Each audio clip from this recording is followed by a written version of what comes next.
ಏನು ಎವರ್ಗ್ರೀನ್ ಕೌಂಟಿಯಲ್ಲಿ non veg and ಆಲ್ಕೋಹಾಲ್ನ ಬ್ಯಾನ್ ಮಾಡಿದಾರ, ಅದು ಕೊಡಗಿನಲ್ಲಿ? ಹಾಗಿದ್ರೆ ಯಾವನ್ ಗುರು ಬರ್ತಾರೆ ನಾನ್ ವೆಜ್ ಆಲ್ಕೋಹಾಲ್ ಎಲ್ಲ ಬ್ಯಾನ್ ಮಾಡಿದ್ರೆ? ಪ್ಯೂರ್ ವೆಜ್ ಎಲ್ಲ ವರ್ಕೌಟ್ ಆಗೋದೇ ಇಲ್ಲ ಅನ್ಕೋ. ಯಾವನ್ ಗುರು ಬರ್ತಾರೆ ನಾನ್ ವೆಜ್ ಆಲ್ಕೋಹಾಲ್ ಎಲ್ಲ ಬ್ಯಾನ್ ಮಾಡಿದ್ರೆ? There are so many things I learned first time, but everything I can't explain here. It is not meat. It's not meat. It is pure veg. ಹಂಗೆ ಊಟನೂ ಭಾಳ ಸ್ವೀಟು ಭಾಳ ಚಲೋ ಇತ್ತು. ಲೈಫ್ನಾಗ ಮೊದಲೇ ಸಲ ನಾನು ಜಿಪ್ ಲೈನ್ ಮಾಡಿದೆ. ಮೊದಲೇ ಹೆದರಿದೆ ಚಾಲೂ ಆಗೋ ಮುಂದೆ. ಮಸ್ತ್ ಸುಮ್ಮನೆ ನಿಂತು ಒಂದು 5 ನಿಮಿಷ ಆಗಿನ ಸ್ವಲ್ಪ ಕಾಲು ಬಿಟ್ಟೆ, ಜುಯಿ ಅಂತ ಹೋಗ್ಬಿಡ್ತು. India's first adventure retreat. We searched it in Google. It was good.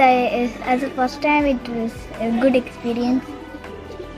I liked all the activities. Night lantern nap ಇಟ್ಕೊಂಡು ಎಸ್ಟೇಟ್ ಫುಲ್ ಒಂದು ರೌಂಡ್, ಅದು ಮಾತ್ರ ನಾನು ಮಾಡೇ ಇಲ್ಲ, ಜೀವನದಲ್ಲಿ ಯಾವತ್ತೂ ಮಾಡಿಲ್ಲ. ಫುಡ್ ಅಂತೂ ಹೋಮ್ಲಿ ಫುಡ್, ಸೊ ಹೊಟ್ಟೆ ತುಂಬಾ ಸಂತೃಪ್ತಿಯಾಗಿತ್ತು. Food was too good, like homely food. It's vegetarian, so it's a pure veg resort. Food ரொம்ப வந்து homely, like for kids it was very good, the food. Vegetarian resort and much needed. Cool चीजें करने का भी आपका मन तो होगा नहीं.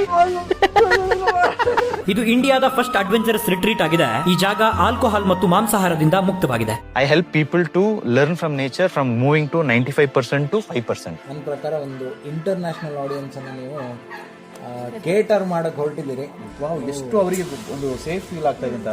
ಸೊ ಅಲ್ಲಿಂದ ಡಿಸೈಡ್ ಮಾಡಿದೆ, no crackers, no loud music, ಯಾವುದು ಬೇಡ, will call back all the butterflies, birds ಏನೇನಿದೆ ಎಲ್ಲ ಬರಲಿ ಅಂತ ನಾವು ಜಸ್ಟ್ ಚೇಂಜ್ ದ ಫಾರ್ಮ್ಯಾಟ್. ನಮ್ಮಂತ ವೆಜಿಟೇರಿಯನ್ಸ್ಗೆ ಅಂತಾನೆ ರೆಸಾರ್ಟ್ ಮಾಡಿರೋ ಆ ಪುಣ್ಯಾತ್ಮರು ಯಾರಪ್ಪ? ನಾವೇ ಸರ್. ಇದು ಎವರ್ಗ್ರೀನ್ ಕೌಂಟಿ ಅಡ್ವೆಂಚರ್ ರಿಟ್ರೀಟ್. ಬನ್ನಿ sir.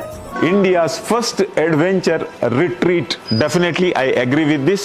Mattu you are most welcome to visit here. Thank you.